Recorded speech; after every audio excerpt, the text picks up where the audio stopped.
Yeah, feed before the jump, Marine, for the dog squaring up. Not until the dog was sort of squaring up naturally. The reason why I made a progression so quickly with Levi is King's already done a lot of that work. He was squaring up almost instantly. If you're just starting this with a dog for the first time, it does not happen as smoothly as that. You have to like manipulate them and help them a little bit more. So once they start to figure that out, you can then make the progression to not feed in front of the bar. But that's not a step I would rush.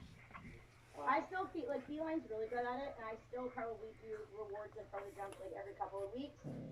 Actually, one of the little comments I made on my paper here is once the dog knows the behavior, I still maintain it. So if I know that I have a really hard wrap on a course that I'm training on, whether I'm training on my own or I'm in class, I will pre-plan before I start which wrap jumps I'm going to stop and reward her. So I will race like a million miles an hour through the course, and I'll get to the wrap jump. I'll flip my wrist and I'll reward her in front of the bar, and I won't let her jump. And it surprises the heck out of her, but it keeps her thinking about squaring herself up and being more mindful. Again, the reason why I do that with a dog like her, like my dog, or a dog like Levi, is because they're very high drive and they need to be meant to be more mindful so that they're doing a good job.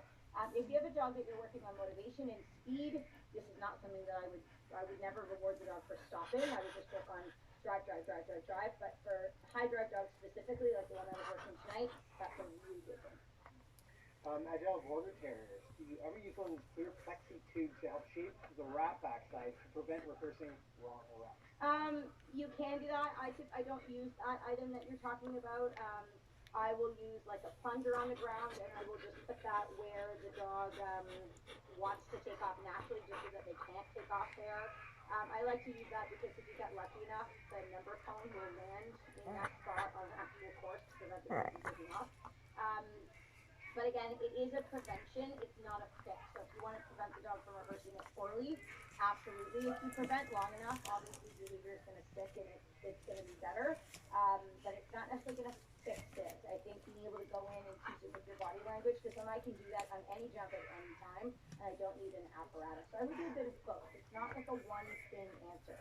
And I think it's important for anything in agility. I think people just want like a quick fix, or they just want that like one answer, and then that's just how it goes. But that's not how it works. You have to do different things for different dogs, sometimes different things for the same dog, depending on how things are developing. The most important thing that you need to know about raising an agility dog or training an agility dog is recognizing holes or problems before they become a thing.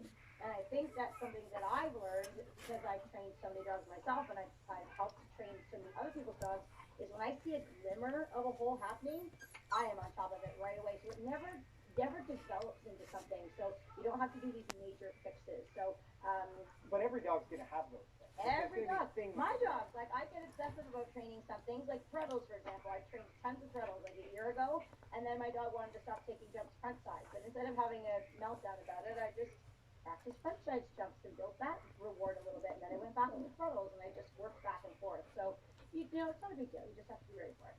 Melinda Miller, does it matter if you start teaching with a winged jump or a non-winged jump? It's yeah, it does matter. Teaching with a winged jump is better if you're going to do backsides. I don't know what organizations you work in, but here in Canada, most of the organizations that I compete in, you are not allowed to have a backside jump on course if it's not a wing jump. In fact, at my school, we don't even use wingless jumps here. They're all wing jumps. Um, and most of the time, most of the competitions we go to here, wingless jumps aren't really used very much. I know that's not the case for all organizations, but for most of them here that we do in, we don't use wingless jumps very much. Some really great questions coming in here in the chat. So if you Okay. have a question about your agility training, now would be the time to ask it. Lily asked, how do you prevent patterning in a session, particularly between backside and front side? Trying to do it back when you're out to front. Do you sometimes have them jump to front in a session as well? That is a great question. Absolutely. And I think that that's really, really important.